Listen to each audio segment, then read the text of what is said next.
we're sharing this as a mass transport problem. Fortunately, by this time, Mark had got his driving licence, and as we all know, Mark is extremely generous, an extremely generous person. And in this case, he was extremely generous with Rachel's Mini. The car. She had a little brown Mini car. And Mark nearly discovered a different vocation as a taxi driver, because he would cram as many people into the and shoot off up to the Peeping Tom for a pint. Anyway, I was speaking to Rachel early in the week, and she reminded me of just quite how generous Mark was with the Mini. She tells me the story of how one time we were in convoy, actually over to Leamington at that point. We'd stretched our horizons a little bit. I think Leamington had a couple of pubs and Solihull had a McDonald's in it. Anyway, Howard was in his car and Rachel was not in her car at the wheel, but in Howard's car. I think it was the Capri at the time. So this very flash Capri, stuffed full of late adolescents on their way, just barely legally drinking age. And Rachel was crammed into Howard's car, tootling along, when Mark overtook her at the wheel of so you can imagine how peeved Rachel was to see Mark zooming past. But I'll just leave you to imagine the look on Rachel's face when Howard looked down at his dashboard and said, "Well, I'm doing 75.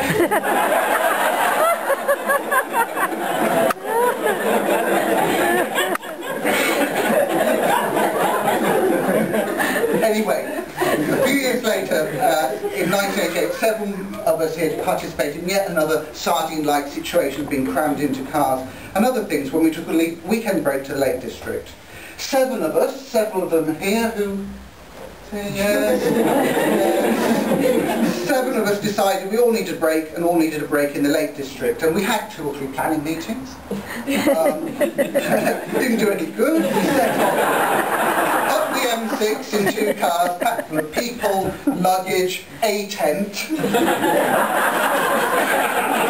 idea where we were going, no idea where we were stay, what we're going to eat. And obviously these were pre-mobile phone days, so when we got separated at the Spaghetti Junction, it looked like it was going to be chaos. Somehow we did manage to rendezvous somewhere at the south end of the Lake District before it got dark, and found about the only campsite left somewhere to camp with space for the night.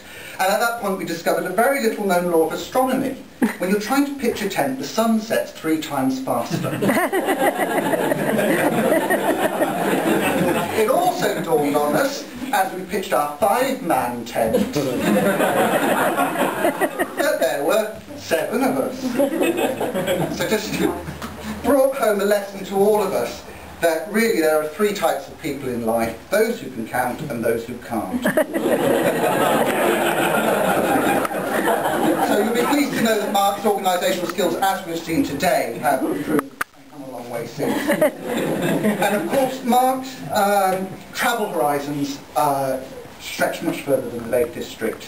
Even so, it came as some surprise when a few years ago we went for a drink at Christmas, and Mark told me he was seeing somebody from Peru. Now that's not a sentence you expect to hear in Kenilworth just before Christmas, so I sort of thought I'd misheard. They were seeking financial advice from someone from Peru. But of course not. Romance is struck somewhere on the Inca Trail. For those of you who don't know, it was something like that old Human League song. Rosa was working as a waitress in a cocktail or, to be more precise, actually in a restaurant when Mark met her. And Mark went on holiday to Peru, went to this restaurant where Rosa served his table. And Mark went back the next night. I don't think it was Michelin stars. They got talking, and you may not know that actually their paths nearly didn't cross. Mark had been in his jet-setting mode and decided he was going to travel to China that year, and eventually went to Peru. Yeah? No cheap flights to China. Rachel did that one. And on Rosa's part, she'd swap shifts. She didn't normally do that evening shift. She hadn't swapped with a friend. So their paths did cross, and of course the rest is history. They're here today, and it really does give me great pleasure to wish Mark and Rosa every happiness together. Now I've got one last duty as the best man, and I'm really not sure whether I should do this. And I was told, you know, you trawl the internet for advice and things, and I was told that actually the one duty you have as a best man is you have to give the best man something to stop, for the first night, to stop the patter of tiny feet around the house.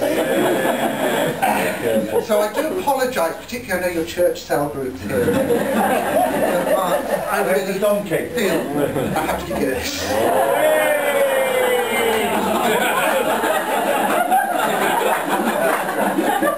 So, ladies and gentlemen, without further ado, let's be upstanding and wish Mark and Rosa a very happy married life.